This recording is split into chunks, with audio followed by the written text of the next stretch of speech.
Hello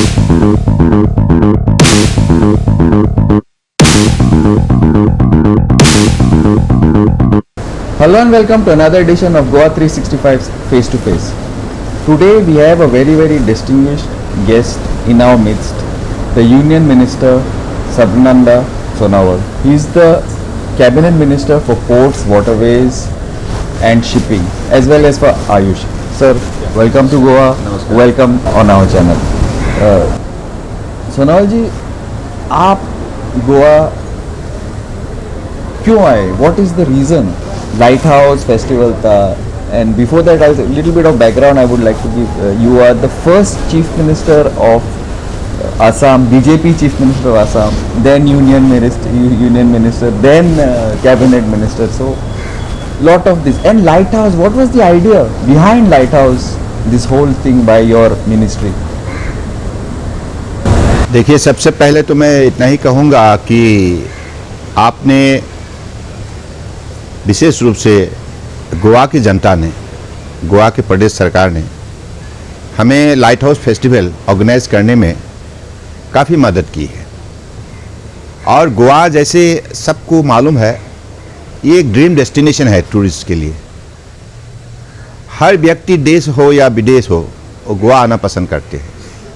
यहाँ के जो खूबसूरत माहौल है, प्रकृतियों का जो यहाँ दृश्य है, तो कुल मिला के गोवा की जनता की जो हॉस्पिटलिटी है, यहाँ सांस्कृतिक जो धारा है, सारी चीज़ों को लोग बहुत पसंद करते हैं।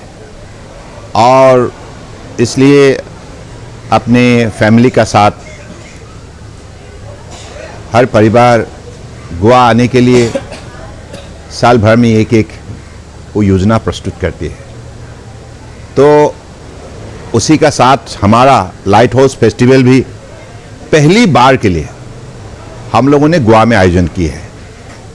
आप सबको मालूम है लाइट हाउस क्या चीज़ है। सदियों से लाइट हाउस ने हमारी जो समुद्रिक व्यापार जो है, व्यापार में शामिल हुए जो भी व्यक्ति है और समुद्रिक व्यापार में जुड़े हुए जहाज़ को, यहाँ जो भी हमारे मैरिनर्स को जैसे मदद करते आए हैं, तो इसलिए एक ऐतिहासिक इनका खुद का पहचान है लाइट हाउस का। तो इस लाइट हाउस तो हमारे देश के अंदर 203 से अधिक अभी बसे हुए हैं और सारे कोस्टल इलाका में कुल मिला के गुजरात से लेकर वेस्ट बंगाल तक हमारे 9 प्रदेश और 4 केंद्रीय शासित इलाका में 203 लाइट हाउस बसे हुए हैं। तो इस लाइट हाउस को तो मतलब आम जनता इतना जानते नहीं है, क्योंकि इस लाइट हाउस में जो शक्ति बसा हुआ है, इन शक्ति को और लाइट हाउस के जरिए हम भविष्य कैसे देश का सभी को बना सकते हैं, इस विषय पर पहले किसी सरकार के पास वो अनुभव थे नहीं और कोशिश भी नहीं किया था। लेकिन परम आदरणीय प्रधानमंत्री जी मोदी जी ने दायित्वभार प्रधानमंत्री का संभालते ही देश को आगे बढ़ाने के लिए नई नई नीति, नई नई निर्णय, नई नई योजना, नई नई कार्यक्रम उन्होंने हाथ में लिए, जिसके वजह से आज हमारे इस लाइट हाउस को शक्ति मिला। लाइट हाउस को उजागर करने के लिए हमें भी पोर्ट शिपिंग वाटरवेज मंत्रालय को एक दिशा और दर्शन मिला, निर्देश मिला, जिसके वजह से आज लाइट हाउस फेस्टिवल गोवा में हो रहा है। तो इस लाइट हाउस के जरिए परम आदरणीय प्रधानमंत्री जी चाहते हैं कि हम कोस्टल इलाका में बसे हुए युवाओं को, हम जनताओं को हम मौका दे अपने रोजगार के लिए, अपने उपार्जन के लिए। इसलिए लाइट हाउस को आकर्षित केंद्र बिंदु बनाने के लिए परम आदरणीय प्रधानमंत्री जी ने हमें निर्देश दिए है कि यहाँ आधुनिकीकरण करना होगा, यानी कि आधुनिक वातावरण यहाँ निर्माण करना होगा और यहाँ जो भी फैसिलिटी टूरिस्ट की पसंद के हिसाब से हम उसको विशेष रूप से बनाएं और उसी हिसाब से एक शक्तिशाली माहौल बनाने के लिए उन्होंने जो भी दिशा निर्देश दी है, उसी की आधारित आज हिंदुस्तान के लाइट हाउस को नया जीवन मिल रहा है। उनका जो ऐतिहासिक, जो हिस्टोरिकल एंड कल्चरल जो हेरिटेज है, इस हेरिटेज को सही सुरक्षित रखते हुए हम उसको मॉडर्नाइज करें और टूरिस्ट के लिए अलग अलग फैसिलिटी डेवलप करें, ताकि ये ऐसा एक केंद्र बने। हमारे हिमालयन में जो भी लोग हैं वो भी आए साल में और लाइट हाउस भी देखे और सागर का खूबसूरत नजरिया को भी वो उसका भी मजा ले। तो साथ साथ में हमारे जितना कोस्टल इलाका में 9 प्रदेश और 4 केंद्रीय शासित इलाका में बसे हुए नए युवा को रोजगार के लिए एक बड़ा मौका मिले। तो मुझे लगता है कि ये बहुत बड़ा एक कार्यक्रम है। 2014 तक लाइट हाउस के बारे में देश में चर्चा ही नहीं होता था। ये सीमित थे उन लोगों का पास जिसका दायित्व थे। सपोजिंग DGLL का पास वो दायित्व है, जो कर्मचारी है उसका दायित्व है, और सागर का साथ जिसका रिश्ता है, जो व्यापार में शामिल है, जो जहाज उसमें ऑपरेट करते हैं, उनके बीच में ये सीमित थे।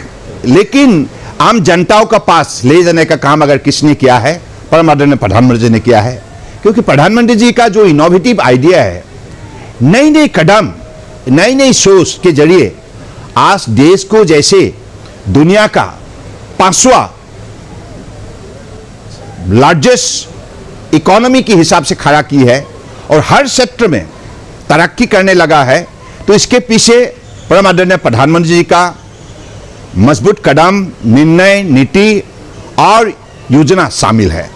तो मुझे लगता है कि निश्चित रूप से गोवा के लिए, गोवा तो मुझे कल चीफ मिनिस्टर ने भी बताया, हर साल गोवा में करीबन 1 करोड़ देश और विदेश की पर्यटक आते हैं, 1 करोड़ टूरिस्ट। तो यानी कि गोवा में इतना शक्ति है, अगर यहाँ हम जो भी लाइट हाउस इसको अगर हम आधुनिकीकरण करें और टूरिस्ट की पसंद के हिसाब से फैसिलिटी डेवलप करें, तो मुझे लगता है कि 1 करोड़ के बदले 2 करोड़ लोग यहाँ आएंगे। उसी हिसाब से गुजरात से लेकर, गुजरात के द्वारका भी है ऐसा, हर प्रांत में, हर प्रदेश में लाइट हाउस बसे हुए हैं। तो उनको भी हम परम आदरणीय प्रधानमंत्री के निर्देश के मुताबिक आज़ादी के अमृत कालखंड में उन्होंने हमें निर्देश दी थी कि 75 लाइट हाउस को आधुनिकीकरण करना होगा। तो ये काम बड़े जोर से चल रहा है। कम समय ही इसको हम पूरा करेंगे और अगले दिनों में हमारा सारे देश में बचे हुए लाइट हाउस को हम उसी हिसाब से प्रदेश सरकार का साथ मिलकर और हमारे केंद्रीय शासित इलाका में बचे हुए सरकार का साथ मिलकर हम उसी लाइट हाउस को एक नया जीवन देंगे, नया रोशनी देंगे, ताकि ये आकर्षित केंद्र बिंदु बने और टूरिस्ट का पसंद के हिसाब से उसके टूरिस्ट का गतिविधियां बढ़े। कुछ स्पेसिफिक कुछ ये है लाइक फैसिलिटी रूम्स बनेगा, नहीं तो कुछ गवर्नमेंट सेंट्रल से पैसा आएगा, कुछ PPP मॉडल? निश्चित रूप से हमारा PPP मोड में जाएगा ये, और उसमें लेकिन एक बात स्पष्ट है, PPP मोड में हम उसको खड़ा करेंगे, आधुनिकीकरण करेंगे, देश और विदेश का टूरिस्ट अट्रैक्शन बढ़ाएंगे, लेकिन हम इन बातों को समझौता नहीं करेंगे। हिस्टोरिकल जो हेरिटेज, कल्चरल हेरिटेज, उसको सही प्रोटेक्शन देते हुए और हमारे जो ministry of culture, ministry of tourism का जो भी उनका रूल्स है उसको पालन करते हुए will like move together the growth and the kind of the identity of cultural and historical heritage. अभी दिस पर्टिकुलर लोकेशन इधर भी एक लाइट हाउस है और ये भी this also this resort also this place where we are in also it's like one of the oldest in I think the oldest place in Goa, it's like almost 50 years plus a light house. So this is a very what is a unique place for lighthouse in Goa. Any specific thing for this, or you are going to general चालू? नहीं, ऐसा है, पहली बार के लिए light house festival हुई है, पहली बार के लिए, पहली बार. ये बात तो आपको मानना होगा. अगर ये सोच किसने दी है, परम आदरणीय प्रधानमंत्री नरेंद्र मोदी जी ने दी है. देखिए कितना बड़ा उपकार की है. सारे कोस्टल इलाका 7,500 किलोमीटर में जो लाइट हाउस बसे हैं, ना आपने देखा था ना मैंने देखा था, कभी भी सरसा में भी नहीं किया था. आप सरसा की केंद्र बिंदु बनी है और लोगों की पसंद के हिसाब से लाइट हाउस ने नया आकार ली है। तो अब हमारा लक्ष्य है कि हमारे जो भी अपेक्षा को पूरा करने के लिए, टूरिस्ट की अपेक्षा को पूरा करने के लिए हम light house late connectivity enhancement वो भी करेंगे। नहीं, वहाँ का जो भी कनेक्टिविटी, यानी कि लाइट हाउस को जाने के लिए वहाँ सड़क का व्यवस्था हो, अलग अलग व्यवस्था हो, अलग अलग mode of transportation will be develop and वहाँ चिल्ड्रेन लाइक जो भी अम्यूजमेंट पार्क बनेंगे, उसी हिसाब से कैफेटेरिया, जो भी आधुनिक, क्योंकि एक टूरिस्ट क्या चाहते हैं, क्या क्या फैसिलिटी चाहते हैं, क्योंकि टूरिस्ट अगर वहाँ जाए 5 से 6 घंटा रहने के लिए, उनको तो वहाँ एमेनिटीज चाहिए। हाँ, तो उस एमेनिटी हम डेवलप करेंगे, क्योंकि परम आदरणीय प्रधानमंत्री ने हमें कहा है, क्योंकि अभी वर्ल्ड क्लास टूरिस्ट डेस्टिनेशन के हिसाब से खड़ा करना होगा लाइट हाउस को। इतनी बड़े हमें उन्होंने निर्देश दी है, दर्शन भी दी है। तो मुझे लगता है कि अभी हमारा मंत्रालय की तरफ से हम प्रदेश सरकार और जनता के सहयोग से इन कामों को आगे बढ़ाने के लिए हम प्रतिबद्ध है। और आपको तो मालूम है, परम आदरणीय प्रधानमंत्री जो काम हाथ में लेते हैं उसको 100% पूरा करके रहता है। तो इसलिए, और साथ साथ में क्वालिटी इंप्लीमेंटेशन उनके प्रमुख एक बिंदु है। It is not that simply to complete it, but quality implementation, that is the first condition, and that is why I believe within the 9 years of his regime how India has got its development structure, and also how India could able to position herself on the central stage of the global activities. So it is only happening because of the dynamic leadership, visionary leadership, dedicated, devoted, honest leadership of Honorable Prime Minister Narendra Modi ji. Minister ji, now थोड़ा little shift, coastal belt only, but waterways. Now Goa has got कितना waterway has, rivers, it has got a huge coastline. So some plans were there at a central level for Goa. देखिए, Goa shipyard ने तो हमें ये जो ship building के लिए जो भी वो बात 9 नंबर बात वो चाहते हैं कि वो उनको हम दे, इस विषय में हम सब प्रशासन कर रहा है। उसी हिसाब से शिप रिपेयर सेंटर में हम गोवा में शुरू करने जा रहा है। तो साथ साथ में वो जो फेस्टिवल आज इस बार हुई है गोवा में, लाइट हाउस फेस्टिवल, अगले साल से हर प्रदेश में इसको हम जनता की सुविधा के मुताबिक हम उसी प्रदेश के जनता का साथ चर्चा करके हम फेस्टिवल मनाएंगे, ताकि हर प्रदेश को लाइट हाउस आधुनिकीकरण करने के जरिए उसको लाभ मिले और विशेष रूप से युवाओं को रोजगार मिले और कोस्टल कम्युनिटी का डेवलपमेंट हो। क्योंकि ये हमारा सागरमाला में परम आदरणीय प्रधानमंत्री जी ने बहुत बड़ा एक वेरी इंपॉर्टेंट कंपोनेंट उन्होंने डाला है, वो है कोस्टल कम्युनिटी डेवलपमेंट। हम पोर्ट को मॉडर्नाइज करेंगे, मैकेनाइज करेंगे, डिजिटाइज करेंगे, फैसिलिटी डेवलप करेंगे, हमारा इफिशिएंसी एनहांसमेंट होंगे, साथ साथ में पोर्ट लेट इंडस्ट्रियलाइजेशन होंगे, पोर्ट लेट कनेक्टिविटी एनहांसमेंट होंगे, और उसका साथ साथ कोस्टल कम्युनिटी डेवलपमेंट होना बहुत जरूरी है, होना ही होगा। इसके लिए परम आदरणीय प्रधानमंत्री जी ने जो भी हमें दिशा दी है, निर्देश दी है, उसको हम पालन करने लगे हुए हैं।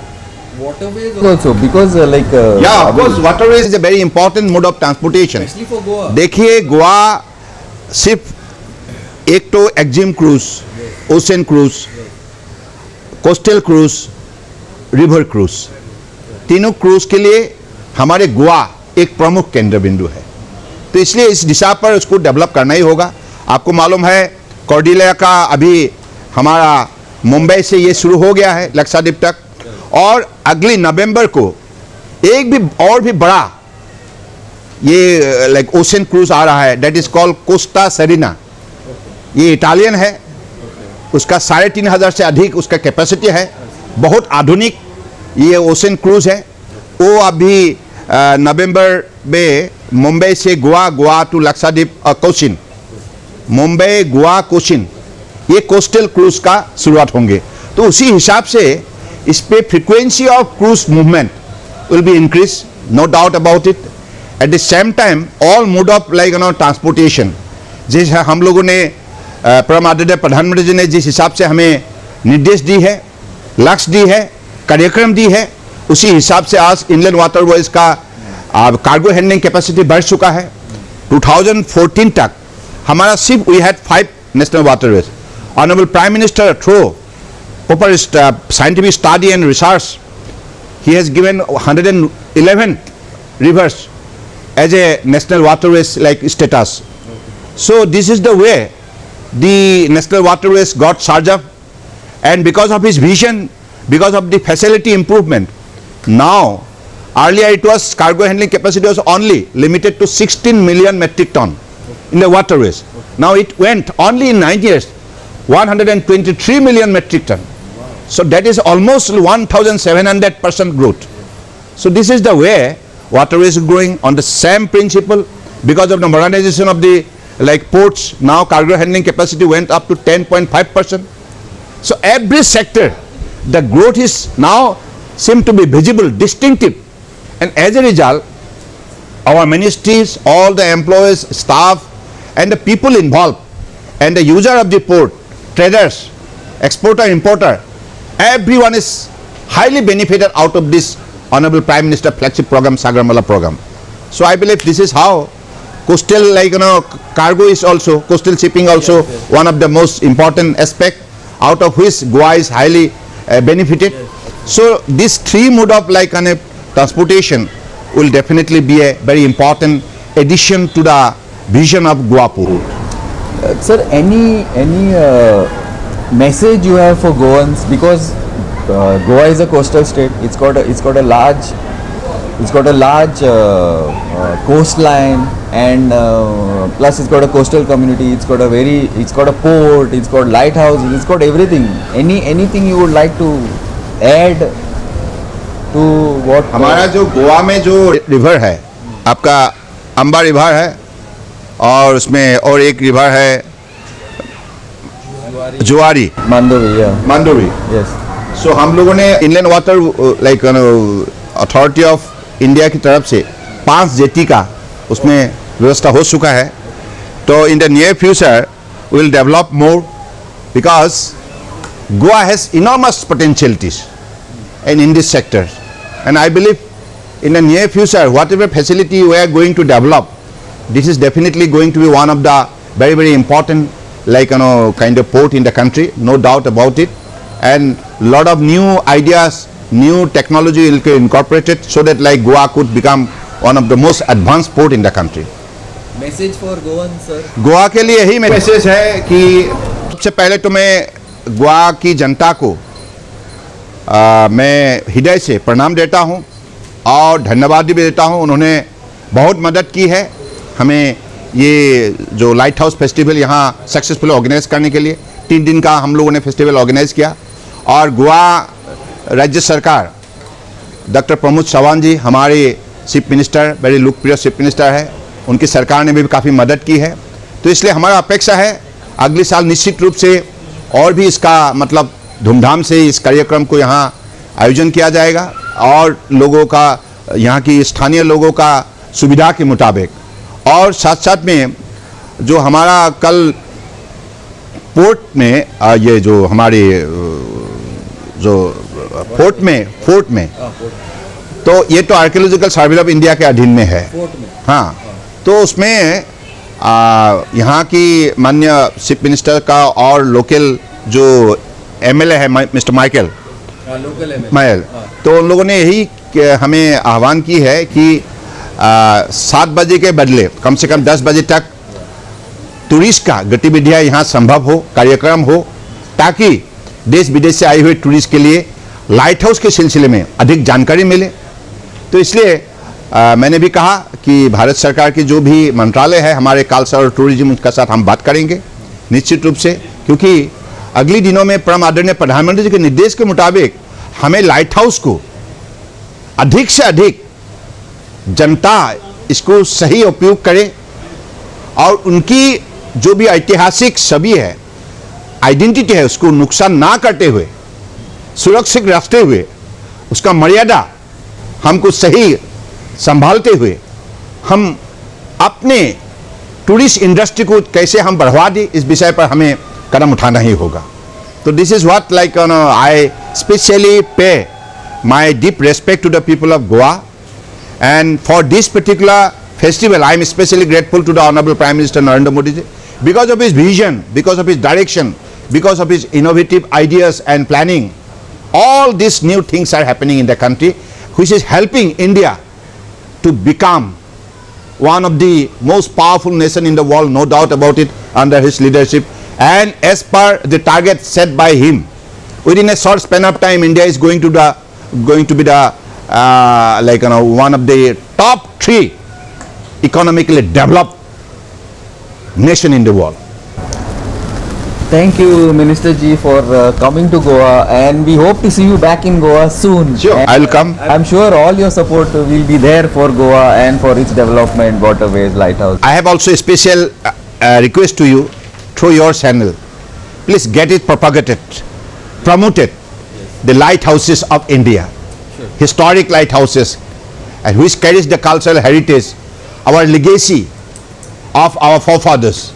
So this is a beautiful structure, charismatic structure that we have got out of our legacy. So I believe if through your popular channel you could propagate it and get the people of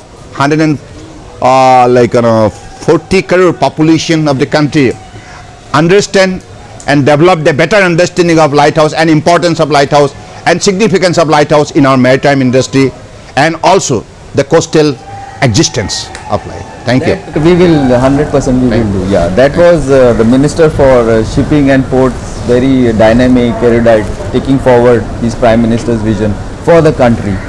Thank you, and keep watching Goa 365.